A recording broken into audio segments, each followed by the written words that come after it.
چھوٹی لڑکی کے ساتھ کیسے شادی کر سکتا ہے؟ لیکن یہ پریشانی ان کی ایک طرف تھی، دوسری طرف وہ اسی بات پر خوش تھے کہ مصطفیٰ زیاد نے شادی کر لی۔ عظیم میں آ رہی ہوں اپنے ڈرائیور کے ساتھ، تو میری بہو کا اچھے سے خیال رکھنا، مجھے پتہ ہے مصطفیٰ اسے ضرور ڈانٹے گا، میں فوراً آ رہی ہوں، اس کو کسی بڑے کی ضرورت ہے۔ دادی نے نہ تو عظیم کی بات سنی نہ ہی مصطفیٰ کی بات سنی۔ حورین اس پورے گھر کو دیکھ رہی تھی، وہ گھر کسی محل سے کم نہ تھا۔ عظیم نے فوراً اپنے ہوش میں آتے ہوئے فون بند کر دیا اور آگے قدم بڑھائے تھے۔ یا مصطفیٰ، کیا تو نے شادی کر لی؟ تو وہ کرنے گیا تھا نا، کیا وہ کرتے کرتے تو نے نکاح پڑھا لیا؟ مجھے بتایا تک نہیں، میں تمہارا گواہ بن جاتا، میں مٹھائی لے کر آتا، منہ میٹھا کرتے، دعوت کرتے، مہمانوں کو بلاتے۔ عظیم کی نان اسٹاپ باتیں شروع ہو گئی تھی جب مصطفیٰ نے اس کے منہ پر ہاتھ رکھا تھا۔ بکواس بند کرو اپنی، میں نے کوئی شادی نہیں کی، مصیبت میرے گلے پڑ گئی ہے، پتہ نہیں کہاں سے بھاگ کر آئی ہے، مجھے سمجھ نہیں آ رہی کیا کروں۔ باہر پولیس والے کھڑے تھے، کوئی نیا انسپکٹر آیا ہے جو مجھے نہیں جانتا اور اس نے پکڑ کر مجھے اس کا شوہر بنا دیا، اور اب مجھے اس گھر میں داخل کر کے وہ سانس لے رہا ہے باہر، اور میرے خیال میں وہ باہر ہی کھڑا ہوگا۔ میری تو زندگی عذاب بن گئی ہے، پچھتا رہا ہوں آج باہر کیوں نکلا۔ مصطفیٰ زیاد بولتا جا رہا تھا، صوفے پر جا کر بیٹھ کر اپنا سر پکڑ کر بیٹھ گیا۔ 30 سال کا وجیہہ مرد آج اپنا سر پکڑے بیٹھا تھا، جس نے اتنی بڑی بزنس ڈیلنگ کی تھی اور اتنے بڑے بڑے پروجیکٹ حاصل کیے تھے، اور ذرا بھی نہیں گھبرایا تھا۔ آج وہ ایک لڑکی کے سامنے بے بس ہو گیا تھا، اس کی بیوی بن گئی تھی جو اس کی بیوی تھی ہی نہیں۔ مطلب کہ تم دونوں نے شادی نہیں کی، ایک حساتی میاں بیوی ہے؟ مطلب کہ مجھے سمجھ نہیں آ رہا کہ تم پولیس انسپکٹر کو کہہ دیتے کہ تمہاری بیوی نہیں ہے، لیکن یار یہ تمہاری بیوی ہی تو لگ رہی ہے۔ عظیم نے بات کرتے ہوئے سلو موشن میں گردن گھما کر حورین کی طرف دیکھا جو ہاتھ باندھے سر جھکائے کھڑی ہوئی تھی۔ وہ نہیں جانتی تھی کہ مسئلہ اتنا خراب ہو جائے، وہ بس یہ سمجھتی تھی کہ یہ پولیس والا یہاں سے چلا جائے گا اور یہ اس شخص کو کہہ دے گی کہ کسی محفوظ جگہ پر چلی جائے گی، لیکن وہ محفوظ جگہ جانے کی بجائے اسی کے گھر میں آ گئی تھی جہاں پر 2 مرد وہاں پر موجود تھے۔ اسے اپنا آپ چھپانا مشکل ہو رہا تھا۔ عظیم کی نظر فوراً جھکی تھی، وہ لڑکی اتنی بھی بری نہیں تھی کہ وہ ایک معصوم سی گڑیا تھی۔ اگر مصطفیٰ سے ایسے اپنا لیتا تو وہ کس حالات میں نکلی تھی، تو وہ اس میں کوئی قباحت نہ تھی۔ یہ سب سوچتے ہوئے ہی عظیم کے ذہن میں ایک ترتیب سوچی تھی، یہی موقع تھا مصطفیٰ زیاد کو قابو کرنے کا، وہ بھی دادی کے ساتھ، اور اگر دادی کو یہ پتہ چل جاتا کہ مصطفیٰ کی بیوی نہیں ہے تو مصطفیٰ پھر بچ جاتا اور شاید وہ کبھی شادی نہ کرواتا۔ عظیم کے ہاتھ میں موقع تھا مصطفیٰ زیاد کی دادی کو بھی خوش کرنے کے لیے اور مصطفیٰ زیاد کی زندگی میں اس معصوم لڑکی کو داخل کرنے کے لیے بھی۔ اچھا مصطفیٰ، یار چھوڑو سب باتیں، وہ کتنی پریشان ہے، اس کو کمرے میں لے کر جاؤ، اس کو کچھ کھانے وغیرہ کے لیے دو، مجھے لگتا ہے اس کے ساتھ کچھ برا ہوا ہے، ہم بیٹھ کر آرام سے بات کرتے ہیں، اور تمہیں میں نے ایک اور بھی بات بتانی ہے۔ اتنا کہہ کر عظیم نے مصطفیٰ کی طرف دیکھا جو کھا جانے والی نظروں سے اسے دیکھ رہا تھا۔ ایسے مت دیکھو میری طرف، وہ یار خدا کا خوف کرو، انسانیت بھی کوئی چیز ہوتی ہے۔ ایسا کرے آپ بھابھی، آپ کمرے کی طرف جائیں۔ بھابھی کا لفظ استعمال ہونے پر مصطفیٰ زیاد وہاں صوفے سے اٹھا تھا عظیم کو مارنے کے لیے کہ عظیم فوراً سے پیچھے ہٹا تھا۔ یار اس میں کون سی بڑی بات ہے، بن جائے گی میری بھابھی، تم بات کو نہیں سمجھ رہے، مجھے پہلے ان کو کسی کمرے میں لے کر جانے دو، پھر میں تم سے آرام سے بات کرتا ہوں۔ عظیم نے مصطفیٰ زیاد کی طرف دیکھا تھا اور دیکھتے اسے دور رہنے کا اشارہ کیا تھا۔ مصطفیٰ زیاد کے پاس الفاظ نہیں تھے کہ وہ اپنی صفائی یا کچھ کہہ سکے، وہ دوبارہ صوفے پر بیٹھ گیا تھا۔ عظیم نے اسی بات کا فائدہ اٹھایا تھا اور حورین کو آگے آنے کا اشارہ کیا۔ وہ کمرے کی طرف گیا اور جو عموماً گیسٹ روم کے طور پر استعمال کیا ہوتا تھا، اب یہاں پر آرام سے بیٹھے میں آپ کے لیے کچھ کھانے کے لیے لاتا ہوں، لگتا ہے بہت دور سے آئی ہیں، اپنے آپ کو یہاں محفوظ محسوس کر سکتی ہیں۔ عظیم کی بات پر حورین کو کچھ دلاسا ملا تھا، وہ تو یہ سمجھ گئی تھی کہ وہ دونوں آدمی یہاں اس گھر میں رہتے ہیں اور شریف ہیں، یہاں اس کی عزت محفوظ ہے۔ عظیم وہاں سے اسے بٹھائے کچن کی طرف چلا گیا تھا اور وہاں سے اب بنے ہوئے نوڈلز اور پانی کا گلاس لے کر آیا تھا۔ دوبارہ گیسٹ روم میں آیا، یہ لے اب یہ پئیں اور کھائیں اور ریلیکس رہیں، سب کچھ ٹھیک ہو جائے گا، مجھ پر بھروسہ کریں۔ عظیم یہ کہہ کر وہاں سے چلا گیا تھا اور حورین عظیم کو جاتے ہوئے دیکھ رہی تھی۔ ایک وہ حماد تھا جو اس کی عزت کو تار تار کرنے پر تلا ہوا تھا، جو اس کا کزن تھا، اس کے تائی کا بیٹا تھا، اور ایک یہ شخص تھا جو اس کا کچھ نہیں لگتا تھا اور اسے یہاں پر حوصلہ دے رہا تھا، اور ایک باہر بیٹھا شخص جس کو اپنا شوہر کہہ چکے تھے۔ اس نے بھی اس کی طرف میلی آنکھ سے نہیں دیکھا تھا۔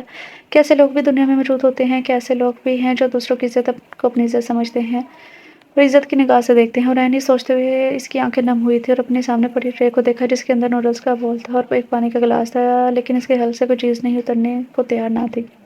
ہاں بولو، کیا بکواس کرنی تھی تم نے، اور تم اس لڑکی کو یہاں پر بٹھا کر ایسے آئے ہو جیسے واقعی وہ میری سچ میں تمہاری بھابھی ہے؟ یار پاگل ہو گئی ہو، پتہ نہیں کہاں سے بھاگ کر آئی ہے اور تم اسے بھابھی کہہ رہے ہو۔ جتنی جلدی ہو سکے پولیس کو انفارم کرو، اسے یہاں سے چلتا کرو، میں مزید اپنے اوپر کوئی الزام برداشت نہیں کر سکتا۔ مصطفیٰ زیاد نے تلخ لہجے میں کہا تھا۔ عظیم گہری سانس لے کر رہ گیا تھا۔ یار ایک منٹ میری بات سنو، مجھے ڈانٹنا مت، لیکن میں جو تمہیں بتانے والا ہوں وہ حقیقت ہے۔ عظیم نے یہ کہہ کر مصطفیٰ زیاد کی طرف دیکھا جو حیرت سے اسے دیکھ رہا تھا کہ اب عظیم کیا کہنے والا ہے۔ ایک تماشا تو اس کے ساتھ ہو گیا تھا اب، اور مزید کیا تماشا لگنے والا تھا۔ جب تم گھر میں آئے تھے دادی ویڈیو کال پر تھی، میں بور ہو رہا تھا، میں نے ویڈیو کال کی ملا دی تھی اور مجھے لگا کہ تم اکیلے ہو گئے، اس لیے میں نے فرنٹ کیمرہ کی بجائے بیک کیمرہ آن کر دیا اور انہوں نے تمہارے ساتھ اس لڑکی کو دیکھ لیا اور وہ یہ سمجھ رہی ہیں یہ تمہاری بیوی ہے، اور تمہیں تو پتہ ہے کہ دادی کا کتنا شوق تھا اور وہ کتنی خوش تھی۔ ان کے چہرے کی خوشی دیکھ کر میں حیران ہو گیا۔ تمہیں تو پتہ ہے دادی کا کہ وہ تمہیں اس لڑکی کے ساتھ ہی دیکھیں گی اور ہو سکتا ہے وہ تمہارا نکاح نامہ بھی دیکھ لیں، تو میرا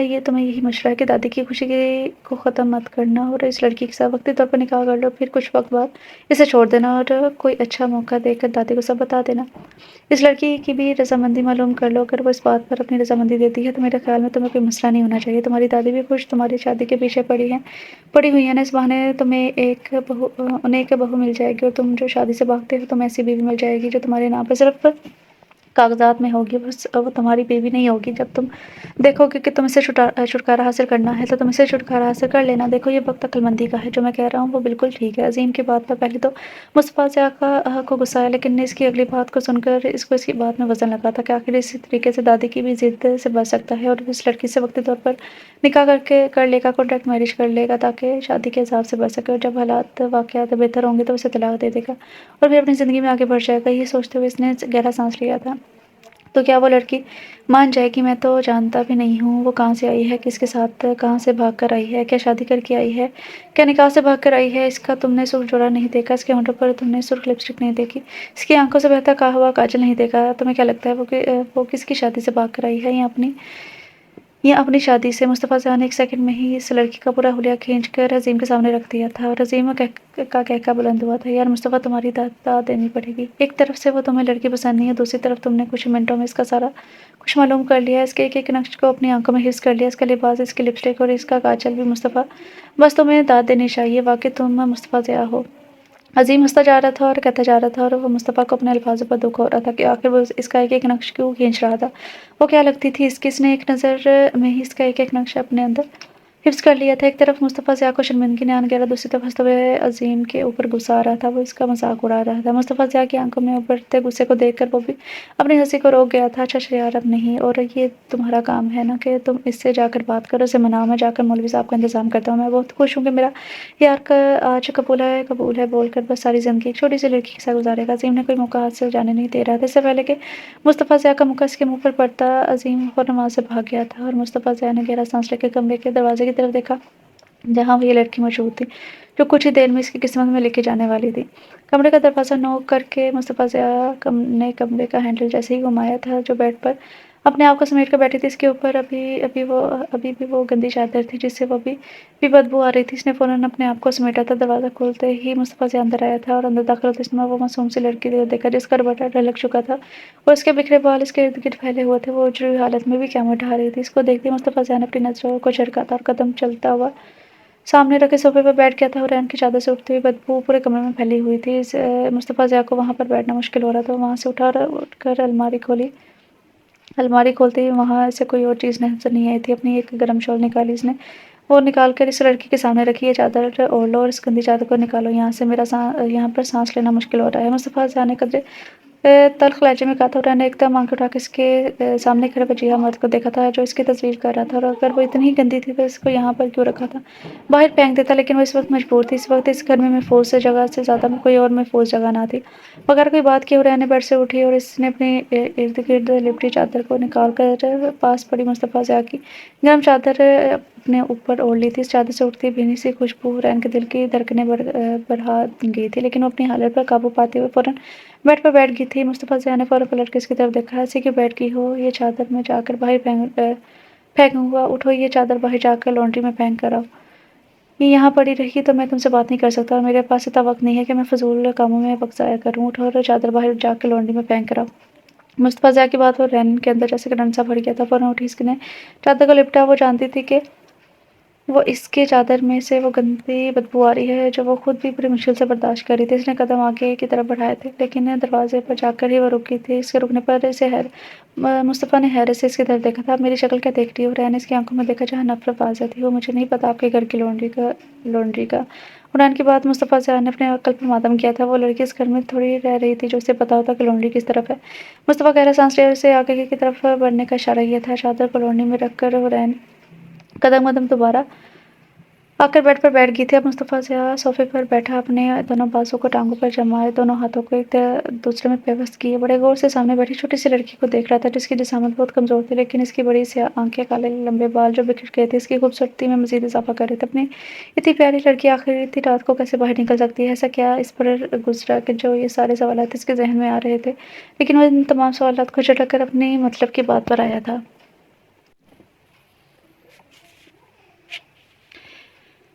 دیکھو میں نہیں جانتا کہ تم کون اور کہاں سے آئی ہو، اس حالت میں کیوں ہو، میرے سامنے ہو، لیکن اب تم میرے سامنے آ ہی گئی ہو تو تم نے جو پولیس والے کے سامنے کہا وہ انتہائی نامناسب بات تھی۔ میں شادی اور تم جیسی لڑکی سے کبھی بھی نہیں کر سکتا جس کا اتا پتا کچھ نہ ہو اور ایک گھر سے بھاگی ہوئی لڑکی اور مجھے تو ہی لگتا ہے کہ تم گھر سے بھاگ کر آئی ہو۔ بہرحال تمہاری صورتحال میں یہ مصیبت میرے گلے پڑ گئی ہے، بلکہ یہ کہنا زیادہ مناسب ہوگا کہ تم نے خود میرے گلے میں یہ مصیبت ڈالی ہے اور اس کا حل بھی مجھے تمہیں ہی نکالنا ہے۔ مصطفیٰ زیاد کہہ کر کچھ سیکنڈ کے لیے رکا تھا۔ جب حورین نے اپنی بھیگی پلکیں اٹھا کر اس کی طرف دیکھا تھا کہ وہ اسے مصیبت سمجھتا تھا اور اس کی تائی بھی اسے مصیبت ہی سمجھتی تھی، لیکن وہ تائی تھی اور اس کا حق بنتا تھا کہ اسے مصیبت سمجھے، اور اس نے ہی تو کہا تھا کہ اس کا شوہر ہے، تو اب اس کے الفاظ اس کو کیوں تکلیف دے رہے تھے؟ یہ سوچتے ہی حورین نے دوبارہ اپنی پلکیں جھکا لی تھی اور مصطفیٰ زیاد کو ایسا لگا جیسے اس کا دل کسی نے مٹھی میں لے لیا ہو۔ اس کی آنکھوں میں، اس کی بھیگی پلکوں میں کیا کچھ نہ تھا۔ مصطفیٰ زیاد نے فوراً سے اس سے نظریں ہٹائی تھی۔ دیکھو میری دادی مجھے بہت عزیز ہیں، ٹھیک ہے، اور اس نے تمہیں دیکھ لیا ہے میرے ساتھ دلہن کے روپ میں اور وہ کچھ دیر میں یہاں آنے والی ہیں۔ میری دادی دل کی بہت اچھی ہیں۔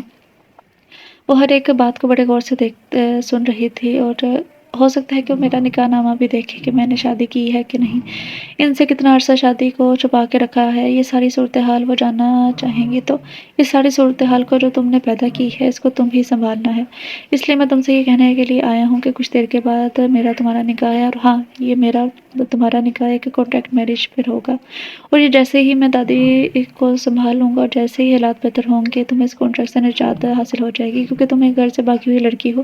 میرے ساتھ کانٹریکٹ میرج تو کر سکتی ہو لیکن میرے بستر کی زینت اور میری عزت نہیں بن سکتی۔ یہ اپنے دماغ میں اچھے سے بات سنبھال لینا، حالات جیسے ہی بہتر ہوتے ہیں تم اپنے گھر کا ایڈریس بتانا، میں تمہارے گھر میں تمہیں بھیج دوں گا، اگر تم وہاں نہیں جانا چاہتی تم جہاں جانا چاہو گی میں تمہیں بھیج دوں گا، لیکن ابھی فی الوقت تمہیں میرے ساتھ اس نکاح کو کرنا ہوگا۔ یہ کہتے ہی ساتھ مصطفیٰ زیاد وہاں سے اٹھ کر کھڑا ہو گیا تھا۔ حورین کو اپنی تذلیل کا بے حد احساس ہوا تھا، وہ بھی ساتھ ہی بیڈ پر کھڑی ہو گئی تھی۔ بے شک اس نے جھوٹ بولا تھا لیکن وہ اتنی بھی گری پڑی نہیں تھی کہ کوئی بھی اس پر کیچڑ اچھال دے۔ مصطفیٰ زیاد نے جیسے ہی حورین کو کھڑا ہوتے ہوئے دیکھا تو اس نے حیرت سے اس کی طرف گردن موڑی تھی جیسے وہ کہہ رہا ہو کہ مزید کوئی تماشا لگنا باقی ہے۔ اس سے پہلے کہ مصطفیٰ زیاد کچھ کہتا حورین پھٹ پڑی تھی۔ آپ سمجھتے کیا ہیں خود کو؟ اگر آپ کو مجھے کوئی سہارا نہیں دینا تھا تو اگر آپ کو میرا خیال نہیں تھا تو مجھے یہاں تک کیوں لے کر آئے؟ مانا کہ میں نے پولیس والے انسپکٹر کے سامنے کہا تھا کہ آپ میرے شوہر ہیں تو آپ وہاں پر انکار کر دیتے اور وہاں سے چلے جاتے۔ آپ کو میری عزت سے زیادہ اپنی عزت عزیز تھی، اس لیے آپ چپ کر کے وہاں سے میرے ساتھ آ گئے ہیں۔ اب بند کمرے میں آپ مجھ پر کیچڑ اچھال رہے ہیں اور مجھے میری حیثیت یاد دلا رہے ہیں۔ میری حیثیت کیا ہے کیا نہیں، میں گھر سے باغی ہوں یا بد کردار ہوں یہ میرا اللہ جانتا ہے، لیکن کردار سے صاف تو آپ بھی مجھے اچھے نہیں لگتے جو ایک انجان لڑکی کو اپنے گھر تک لے آئے ہیں۔ اگر آپ کردار کے اتنے صاف ہوتے تو وہیں پر میرے منہ پر ایک تھپڑ لگاتے اور پولیس کو وہیں پر چپ کروا دیتے اور کسی دوسرے کو فون کر کے یا اپنے گھر والوں کو فون کر کے بلاتے تاکہ معاملہ وہیں پر ختم ہو۔ آپ ایک لڑکی کو دیکھ کر اپنے گھر میں لے آئے اور مجھے کہہ رہے ہیں کہ میں گھر سے بھاگی ہوئی لڑکی ہوں۔ میرے بارے میں آپ جانتے ہی کیا ہیں؟ مانا کہ میرے زندگی میں کبھی سکون نہیں ملا، میرے ماں باپ اس دنیا سے چلے گئے ہیں، مجھ پر جو بھی ظلم و ستم ہوئے اور میری عزت پر ہاتھ ڈالا گیا، میں اپنی عزت کو بچاتے ہوئے وہاں سے بھاگی تھی اور آپ سے ٹکرا گئی۔ میں نہیں جانتی تھی کہ آپ کون ہیں کیا ہیں، میں جان بوجھ کر آپ سے نہیں ٹکرائی تھی، لیکن مجھے ایک سہارے کی ضرورت تھی۔ وقتی طور پر میں رات کو باہر رہ کر اپنی زندگی عزت بھیڑیوں کے حوالے نہیں کر سکتی تھی، اس لیے میں چپ چاپ آپ کے ساتھ آ گئی، لیکن آپ نے مجھے میری اوقات یاد دلا کر اپنی اوقات ظاہر کر دی ہے۔ میں یہاں پر ایک منٹ بھی نہیں رکوں گی، آپ نے جو کرنا ہے کر لیں اور جو کہنا ہے کہہ لیں، میں جا رہی ہوں یہاں سے۔